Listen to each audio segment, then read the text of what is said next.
শুভ সকাল আমার প্রিয় পরিবার। তো তোমরা সবাই কেমন আছো? আশা করি সবাই ভালো আছো, সুস্থ আছো, আমরাও ভালো আছি। তো চলো, ছাদ থেকে নেমে চলে এসেছি। এখানে এসে নিয়মিত দুবার হাঁটাহাঁটি হচ্ছে।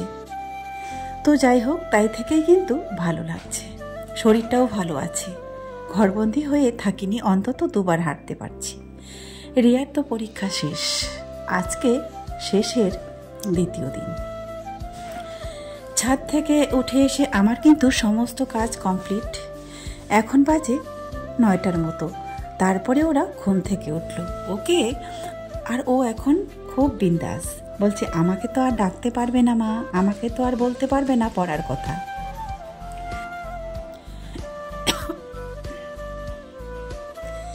তারপরে সমস্ত কাজ কমপ্লিট করে এই যে আমার স্নান টান সব কিছু কমপ্লিট। আর রিয়া আমার জন্য নিয়ে এসেছে, উঠে আমার জন্য রুটি বানিয়েছে, খাবো, খেয়ে যাবো এখন বাজারে। বাজারও কিছুই নেই, পরীক্ষার এই বাড়িতে এসে একবার শুধু বাজার করেছি, মাসটা চলে গেল পুরো বলতে গেলে। তো আজকে যাচ্ছি বাজারে, তো চলো এখন খেলি। তারপরে মা বেটি মিলে চলে এসেছি বাজারে। এই বাড়িতে নতুন বাজার। এত কিসের বাজার, তাই না? হ্যাঁ বন্ধুরা, 1 মাস হয়ে গেল এই বাড়িতে, কিন্তু আমি এখনো নিজে বাজার করিনি। আজকে ফাইনালি চলেই এলাম বাজারে। বাজারে এসে দেখছি সবজি দেখে তো একদম মন পাগল। আমার বিশেষ উদ্দেশ্য ছিল রসুন, আদা, পেঁয়াজ, লঙ্কা, এইগুলো। আসলে ওই সবজিগুলো টুকটাক বাড়িতে পাওয়া গেল, এই বাজারটা কিন্তু পাওয়া যায় না। আদা, রসুন, লঙ্কা যদি বাজারে নিয়ে যায় তাহলে কিন্তু দ্বিগুণ দাম নিয়ে নেয়, দ্বিগুণ 3 গুণ।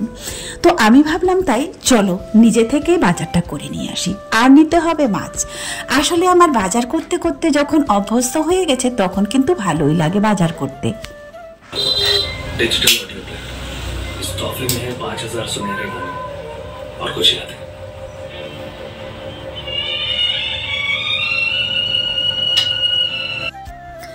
আসলে আমার একটা সময় এমন ছিল যে এই কাজটা করতে আমার খুব খারাপ লাগতো। আমি কি পুরুষ, আমি যে বাজারে যাব, পুরুষ পুরুষ ভাব, লোকে কি বলবে, লোকে কি ভাববে, আসলে এই কথাগুলো আমার মনে ছিল।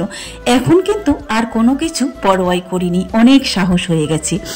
আসলে তোমরা যেই কাজটা দেখে ভয় করো সেটাই যদি বেশি বেশি করে করো তাহলে কিন্তু কোনো ভয় থাকবে না। আরে আমরা তো মানুষ পারে না এমন কোনো কাজ নেই। তাই ভাবলাম আমার দ্বারাই সব কিছু সম্ভব হবে। বাজার থেকে নিয়ে এসেছিলাম একটা শোল মাছ, আর এগুলো কি বলে চারাপোনা না কি বাটা মাছ। হ্যাঁ, এগুলো হচ্ছে বাটা মাছ। আসলে সরি বন্ধুরা, আমি কিন্তু মাছের সাথেও খুব অপরিচিত, নাম জানি না আসলে, কখন যে কোনটা নাম বলবো ভুলেই যাই। তো এগুলো হচ্ছে ভেজে রেখে দেবো, যেহেতু ওখানে কম দামে পাওয়া গেছে। 100 টাকা দিয়ে 70 টাকা দিয়ে এই চারাপোনাগুলো 1 কিলো নিয়ে আসলাম। আর হচ্ছে একটা শোল মাছ এনে তো বাড়িতে সব কিছু গুছিয়ে টুছিয়ে রান্না শুরু করে দিয়েছি। স্নানটা তো করেই গিয়েছিলাম, স্নান করে সঙ্গে সঙ্গে ভেজা চুলে বেরিয়ে গিয়েছিলাম। তারপরে এগুলো হচ্ছে ভেজে রেখে দেব, টুকটাক করে ধীরে ধীরে ভেজে নেই। আর শোলটা হচ্ছে রান্না করব। এখানে রান্না করছি, রিয়া কিন্তু পাশে নেই, আমি নিজে থেকে ক্যামেরা করছি। একটু ম্যানেজ করে নিও, কিছু যদি ভুলভাল হয়। আসলে একজন দিয়েছি স্কুলে, আর একজন তো ও বলছে অসুস্থ বলতে কি বলতো, রিয়ার যে একবার কান ফোটানো হয়েছিল, সেই নাক ফোটানো হয়েছিল, সেটা কিন্তু বন্ধ হয়ে গিয়েছিল। তাই আজকে আবারও ফুটিয়েছি আসার পথে।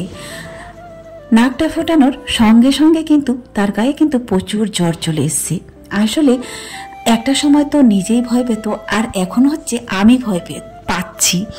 বাচ্চাটা আজকে জ্বরে পড়ে থাকবে, খাবে না, অসুস্থ হয়ে থাকবে, এইসব ভাবতে ভাবতে খুব ভয় লাগে। আর ওর কিন্তু সাহস হয়ে গেছে। আসলে এক একটা জিনিসের এক একটা শখ, আমরা যদি মনে করি করবো তো করবই। আসলে আমার নাক ফোটানোর কথাটা আমার মনে নেই, এ কিন্তু অনেক বড় হয়ে ফোটা করলো, সেটা তো তোমরা বুঝতেই পারছো। তবে এত কষ্ট করার পরেও বলছে মা আমি আবারও আজকে ফোটো করব। তাহলে ও যদি সাহস পায় আমার কি। আসলে যখন ফোটা করছিল আমি কিন্তু ওদিকে তাকিয়ে থাকতে পারিনি, প্রচুর ভয় পাচ্ছিলাম। তো যাই হোক, যে ফুটো করবে করতে পেরেছি। মেয়েদের হচ্ছে এ দুটাই সব থেকে কঠিন কাজ, আর কান আর নাক ফোটানো। মেয়েদের এ দুটো কঠিন বলতে না, মেয়েদের জীবনে সারা জীবনে কঠিন কাজ হয়। আসলে বলতে গেলে মেয়েদের অবদান কিন্তু কখনো শেষ হয় না। সেই অবদানটা কিন্তু আমরা কখনো পুরুষদের কাছ থেকে সত্যি কথা বলতে পাই না। একজন মেয়ে সবার প্রথমে কান ফোঁটা করে, নাক ফোঁটা করে, তারপরে অনেক মায়েরাই বাচ্চা জন্ম দিতে গিয়ে মারা যায়। আচ্ছা, এবার তোমরা হয়তো বলবে আজকালকার বাচ্চা তো সিজারে হচ্ছে, তাই না? দেখো, সিজারে বাচ্চা হলেও কিন্তু যে ইঞ্জেকশনগুলো নিতে হয় তার ব্যথা যদি পুরুষেরা বুঝতো, অনুভব করত, তাহলে কিন্তু সব পুরুষরাই কিংবা কোনো কোনো পুরুষরা, সব পুরুষই বলতে গেলে মেয়েদের এইভাবে অবহেলা করতো না। তো এটাই মেয়েদের অবদান বলে বলে কিন্তু শেষ করা যাবে না। তবুও কিন্তু আমরা মেয়েরা কখনোই সম্মান পাই না কিংবা প্রায়োরিটি পাই না, তাই না? তো তেমনই, চলো, বলতে বলতে অনেক কথা বলে দিলাম। তো চলো, এবারে হচ্ছে শোল মাছটা রান্না করব। তো রিয়া বলছিল, মা এটা যদি মাটির হাঁড়িতে রান্না করতে তাহলে কিন্তু সেই টেস্ট হতো, তাই না? অনেকেই যেমন রান্না করে। তো আমি বললাম ঠিক আছে, আমি হাতে মাখিয়ে সেই রকম করেই রান্না করে দেব কড়াইয়ে, খেয়ে বলবে কেমন হয়েছে। তো চলো, যেই কথা সেই কাজ। শোল মাছ এবছরে প্রথম খেলাম। প্রতি বছর এই সময় 2-3টো করে যাই হোক খাওয়াই হয় আর কি শোল মাছ। আসলে এই কি বলবো, এই ন্যাচারাল মাছটা আমার খুব প্রিয়, ভালো লাগে। চ্যাং মাছ, ল্যাঠা মাছ আমি প্রায় ভিডিওতেই বলি। চ্যাং মাছ কিন্তু আমার মেয়েরা খেতে চায় না, ল্যাঠাটা একটু কম কম খায়, শোলটা মোটামুটি ভালোই খায়। আর এইভাবে রান্না করে দিয়েছিলাম বলে চেটে পুটে খেয়েছিল। তোমরা মাছের কালারটা দেখেও বুঝতে পারছো নিশ্চয়ই দারুণ টেস্ট হয়েছিল। তো আমি বাজারে গেলে চ্যাং মাছ আর এই ল্যাঠা মাছ এই দুটো কিংবা এই শোল মাছটা নিয়ে আসি। আসলে আজকে বাজারে যাওয়ার পরে কিন্তু বন্ধুরা প্রচুর তাড়াহুড়ো লেগে গেছে, এদিকে খিদেও পেয়ে গেছে। রিয়া বলছে মা খেতে দাও। ভাবলাম আগে রান্না করে আগে খাবো দাবো, তারপরে বাকি সব করবো।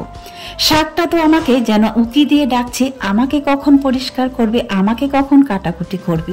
তোমরা তো জানোই আমি কিসে পাগল, কিসের প্রেমে পাগল, তাই না? তো যাই হোক, তার জন্য এদিকে তরকারিটাও হচ্ছে, হুট করে এসে শাকটাও কেটে নিলাম। আমি আবার শাক খাবো না এই বলে কি হয়, শাকটাও রান্না করব, যতই রান্না করি না কেন। শাক আর এই শোল মাছের তরকারিটা সত্যি বলতে গিয়ে আজকে যেন অমৃত হয়েছিল। খাওয়ার সময় না হলে বুঝতেই পারতাম না। আর ভয়েসটা যেহেতু তার পরের দিনে দিচ্ছি, তাহলে তোমরা নিশ্চয়ই বুঝতে পেরে গেছো আজকে কেন বলছি। তো দারুণ টেস্ট হয়েছিল। আর শাক ভাজা সাথে ছিল, আর টমেটো আজ থেকে তার খাওয়া শেষ। কারণ কি বলতো, তবু অল্প করে দিয়েছি, নাক ফুটো করেছে ওর জন্য এবার থেকে হচ্ছে আলাদা করে রান্না করতে হবে। এর আগের বার কিন্তু ওই সমস্ত খেয়েই তার নাকটা ফুটা বন্ধ হয়ে গেছিল আর ঘা হয়ে গেছিল। আমাদের খাওয়া হতে না হতে বললে ভুল হবে, এখন বাজে বন্ধুরা 5টা। অনেকক্ষণ ভাবছি রাজিয়া কেন আসেনি, 5টা বেজে গেল। আমি যাচ্ছিলাম নিচের দিকে নেমে, তারপরে বেশ কিছুটা খানিকটা গিয়ে রাস্তায় ওকে পেলাম। তো বললাম আজকে এত দেরি কেন, আমি তো শুধু যাচ্ছিলাম। বলছে মা জানো আজকে স্কুলে বিশাল একটা গন্ডগোল হয়ে গেছে। যাই হোক, যে গন্ডগোলটা হয়েছে সেটা আজকে আমি আর সোশ্যাল মিডিয়াতে শেয়ার করতে পারছি না। সত্যি একটা অবাক করা কাণ্ড, এই পাবলিক স্কুলে যে এমন ঘটবে। তো বন্ধুরা, খাওয়া দাওয়ার পর আর ভিডিও করতে পারিনি, আসতে পারিনি। তো বিকেলবেলা একটা জায়গায় গিয়েছিলাম আবারও। তো খেয়ে দিয়ে যা কাজ ছিল করে তারপর তো রাজিয়াকে খাওয়ালাম। রাজিয়া হচ্ছে আজকে স্কুল থেকে আসেনি। তো স্কুল থেকে আসেনি, তো আমি দেখলাম 5টা বেজে যাচ্ছে, তাও স্কুল থেকে আসেনি। তখন তাড়াহুড়া করে আমি এগিয়ে গেছিলাম ওকে আনতে। তারপর দেখছি আসছি, আসার পরে বলছে মা আমাদের স্কুলে এরকম এরকম গন্ডগোল হয়েছিল। তো আজ আমি হচ্ছে একটু পরে কথা বলছি। বিকেলবেলা ওর তো কোনো পড়াশোনা নেই, দুবনে গিয়েছিল স্কুল থেকে যে টিফিনটা নিয়ে আসছে সেটা কিন্তু খায়নি। আমি গিয়েছিলাম ভিডিও করার জন্য ফেসবুকের, আর দুবনে গিয়েছিল LICতে, তার কাকু তাকে ডেকেছিল, ওদেরকে ডেকেছিল। তারপরে এসে এই যে বসলো মাত্র, খাওয়ার জন্য নিয়ে এসছে চিকেন পকোড়া।